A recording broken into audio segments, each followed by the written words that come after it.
शहरात आठवड्यातून गुरुवारी पाणी पुरवठा बंद ठेवणे शक्य नाही, त्यामुळे आता गुरुवारी पाणी सुरू राहणार आहे असा निर्णय घेतल्याचे उपमुख्यमंत्री अजित पवार यांनी सांगितले।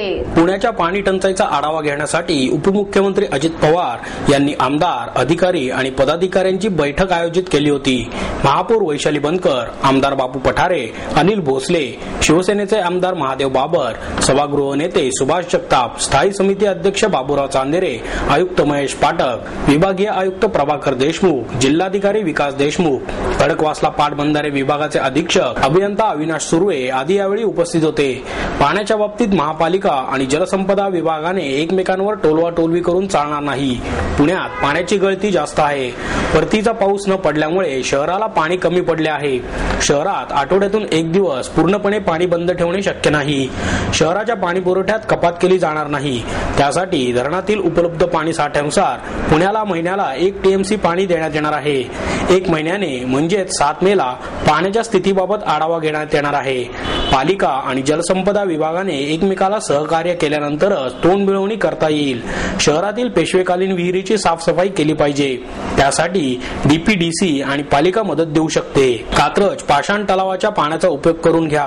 शहराच्या काही भागातील नगरसेवकांच्या प्रभागात कमी टँकर दिले जातात अशा तक्रारी आहेत, त्यामुळे टँकरबाबत भेदभाव करू नका। प्रशासनाने याबाबत खबरदारी घ्यावी असे अजित पवार यांनी सांगितले। भामा आसखेड धरणामधून पुण्याला 2.5 टीएमसी पाणी द्यावे असा प्रस्ताव आहे, पण 1.5 टीएमसी पाणी देण्याची तयारी पाटबंधारे विभागाने दाखवली आहे। या संदर्भात उपमुख्यमंत्री अजित पवार म्हणाले, भामा आसखेड धरणामधून पाणी पाईपलाईनद्वारे पुण्यात आणावे लागणार आहे। या कामाचे टेंडर लवकर काढा। भामा आसखेड मधून पुण्याला 1.5 टीएमसी पेक्षा जास्त पाणी वाढवून द्यावे लागणार आहे।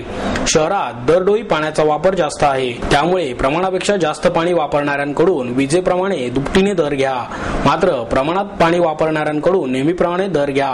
याबाबतचा प्रस्ताव सर्वसाधारण सभेसमोर ठेवा। सर्व पक्ष नेत्यांशी चर्चा करून त्यांना विश्वासात घेऊन हा प्रस्ताव मंजूर करा, त्यामुळेच पाण्याच्या वापराला आळा बसेल असे अजित पवार यांनी यावेळी सांगितले।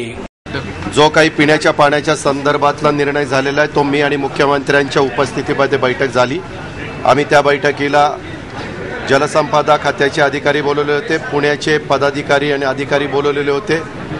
त्याचबरोबर संबंधितांशी चर्चा झाल्यानंतर पुणे कॉर्पोरेशनचं काय म्हणणं आहे, जलसंपदा विभागाचं काय म्हणणं आहे, ही सगळी चर्चा केल्यानंतर आम्ही दोघांनी त्याच्याबद्दलचा निर्णय घेतला की जे काही आठवड्यातले 1 दिवस पाणी बंद करायचं होतं ते पाणी बंद करायचं नाही।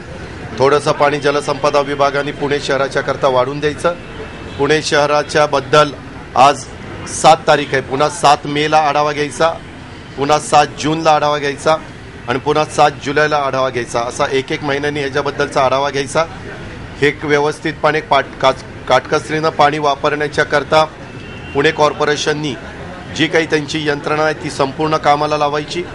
ही यंत्रणा कामाला लावत असताना त्यांना काही स्टाफ कमी पडतोय, तो महाराष्ट्र जीवन प्राधिकरणाने त्यांना उपलब्ध करून द्यायचा।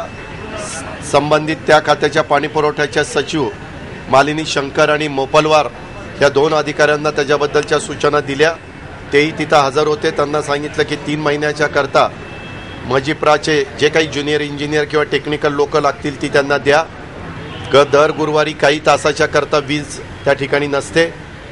अजय मेहता आणि नाग टिळक यांना सूचना दिलेल्या आहेत की पुण्याचं ही गंभीर परिस्थिती हाताळण्याच्या करता दर गुरुवारी काही तासाच्या करता जी वीज नसते ती वीज त्यांना उपलब्ध करून द्यायची, जेणेकरून पंपिंग पण त्यांना त्या ठिकाणी करता येईल आणि अशा पद्धतीनं शेतकऱ्यांचं जे हिश्श्याचं पाणी आहे ते काटकसरीनं जलसंपदा विभागाने शेतकऱ्यांना देण्याची कार्यवाही करायची आणि पिण्याच्या संदर्भातलं जे पाणी काही शहराला दिलं गेलेलं आहे आत्ताचा साठा लक्षामध्ये घेता त्या प्रकारे तेही पाणी काटकसरीनं ह्या शहरातल्या अधिकारी वर्गांनी संपूर्ण यंत्रणा राबवून त्या ठिकाणी वापरायचं अशा प्रकारचा निर्णय झालेला आहे। त्याच्यामध्ये तुम्ही काही त्याच्यात जाऊ नका, कारण तुम्ही त्याच्यामध्ये इतक्या वेगवेगळ्या प्रकारच्या बातम्या देता।